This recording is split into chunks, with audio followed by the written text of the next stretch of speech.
I'm Donna Bush with your CID-TV News Brief on this Tuesday. The Ministry of Investment, Innovation and Social Development announces a formal partnership with Cayman Finance, the industry body which represents the Cayman Islands' financial services industry. The ministry has supported Cayman Finance with $350,000. The Honourable Minister Andre Ebanks commended the new partnership. But after all of that work together, it just seems that we need to do a stronger job of telling our story. If we are continuing to meet those compliance standards, then the world should know more about it. So now that we have a new Ministry of Investment, Innovation and Social Development that is more focused on the promotional aspect of it, it just seemed that it was critical timing now for us to boost those efforts and have Cayman Finance partner with that ministry so that we have a two-pronged approach where we're working on tax and regulatory and global compliance and then also telling the world our good story in that area and be able to further the economy, attract good, valid, sound business to the Cayman Islands and have Cayman Finance partner with the Ministry of Investment, Innovation and Social Development to tell the world who we really are. Our focus at Cayman Finance is to protect, promote and grow the industry alongside government. So I think the last number of years, it's fair to say, with all the geopolitical forces out there, be they tax initiatives, be they regulatory issues, we've been busy dealing with those threats. So I think now the time has come, and it's very timely with this additional funding from government to allow us to focus in partnership with government in promoting the industry and Cayman Inc. effectively, brand Cayman, in a very good partnership with government. So we will help to grow the industry, grow the economy of Cayman and provide opportunities for Caymanians. As mentioned, the new partnership between the ministry and Cayman Finance will enable government and the financial services industry to work collaboratively and strategically in a new, distinct stream of promotional work. And of course, you can watch the entire interview on the Cayman Islands government's YouTube page. But the fire destroyed the woodwork on it in 1877. So when the government purchased this portion of the Eden family plantation in 1991 through 93, with negotiations of a former owner, this portion is 7.5 acres approximately. We had to put all the woodwork back. When I say we, I mean the government.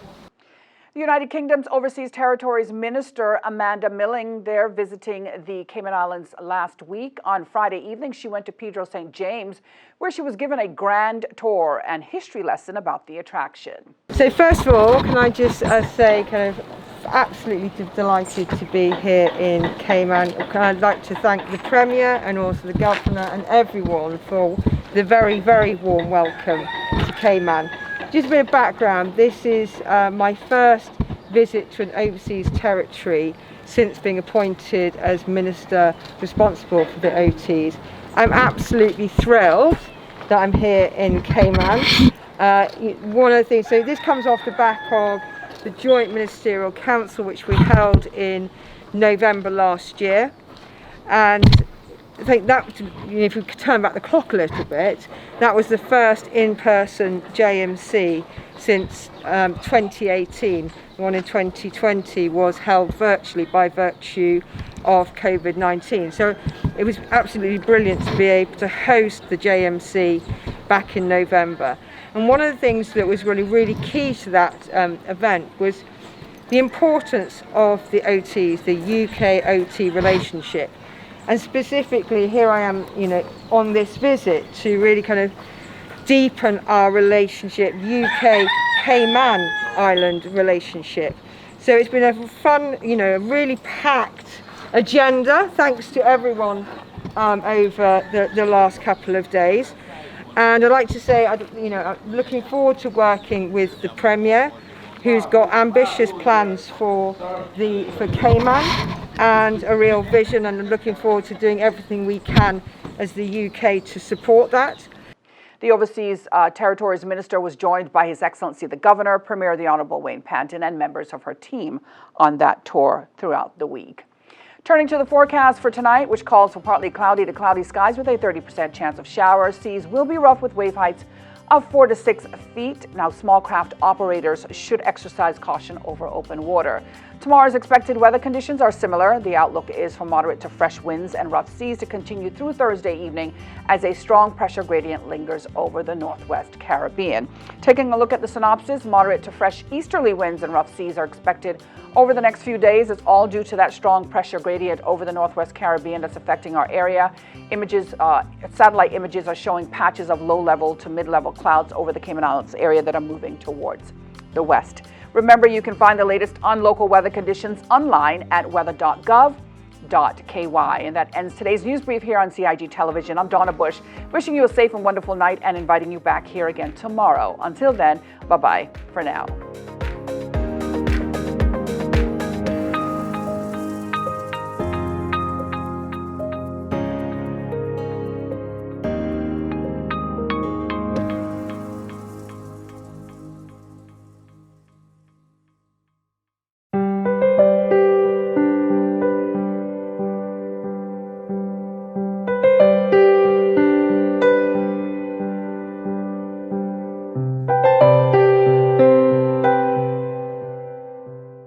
Seek the latest, accurate information on COVID-19 only from official sources at gov.ky/coronavirus.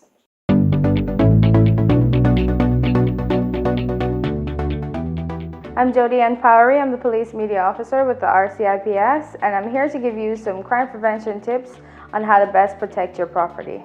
The first thing that we want to discuss is our points of entries. Let's start with the front door, and then we'll move on to the windows and the back doors or sliding glass doors. The first thing to consider is the front door. This particular front door has 2 deadbolt locks. One of these deadbolt locks are properly carpentered and the other is not. When your door is properly locked, you'll hear a click at the end and the deadbolts are not able to move.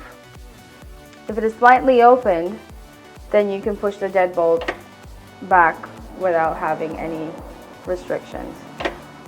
I'll now proceed to show you what your lock should look like when it is properly locked.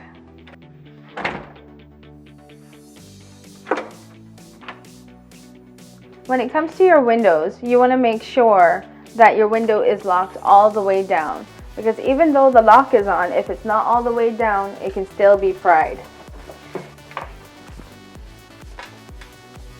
The proper way to lock the window is to make sure that the window goes all the way down to the seal and then you pull across the lock. When you have a sliding glass door at home, you want to make sure that you have secondary locking devices in addition to the lock that comes with the door. One of those can be a simple piece of wood that's jamming the doorway.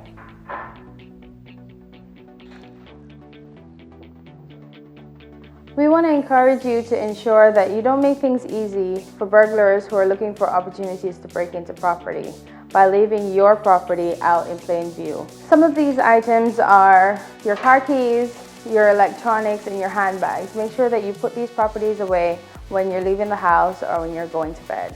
When you're going camping or if you're taking your family on a trip, you want to ensure that your property has some sign of life.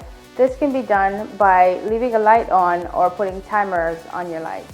And we want to ensure that our family homes are safe. In order to do so, we encourage that people take the proper precautions by starting up neighborhood watches or encouraging family members or persons they trust to check on their properties while they're away.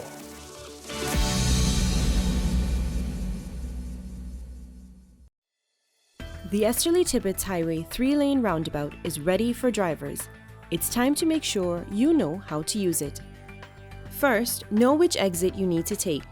Pay attention to lane arrows and signs. Make sure you use your signal to change lanes or exit the roundabout.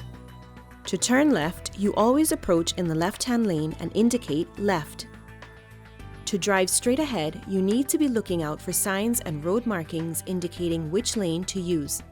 Get in one of the lanes marked with a straight-through arrow.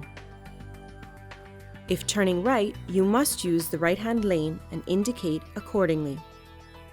To use the roundabout safely, remember these 3 tips. Know your exit, pick your lane, and signal to make your turn.